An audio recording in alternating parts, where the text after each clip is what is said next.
Hello viewers, এটা হচ্ছে সাদা কাঞ্চন। চমৎকার সাদা রঙের ফুল ফুটেছে এই বসন্তকালে। ফ্যাবিয়েসি পরিবারভুক্ত এই গাছের বৈজ্ঞানিক নাম বাউহুমিনিয়া অ্যাকুমিনাটা। চমৎকার বাগানের শোভাবর্ধনকারী একটি উদ্ভিদ। সাদা কাঞ্চন বা শ্বেত কাঞ্চন ইংরেজিতে হোয়াইট বাউহিনিয়া বা হোয়াইট অর্কিড ট্রি নামে পরিচিত। এর পাতা মাথার দিকে দুই ভাগে বিভক্ত। ফুলগুলো সাধারণত 6 থেকে 8 সেন্টিমিটার চওড়া ও সুগন্ধি হয়।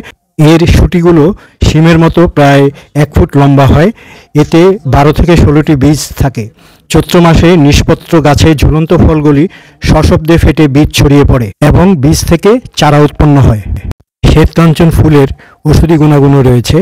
সাধারণত ক্ষত নিরাময়, কুষ্ঠরোগ নিরাময়, বিষ কাটাতে, পেটের পীড়া নিরাময় ও হাঁপানি নিরাময়ে এর ফুল ব্যবহৃত হয়ে আসছে। তবে ব্যবহারের পূর্বে অবশ্যই একজন চিকিৎসকের পরামর্শ নেওয়া উচিত।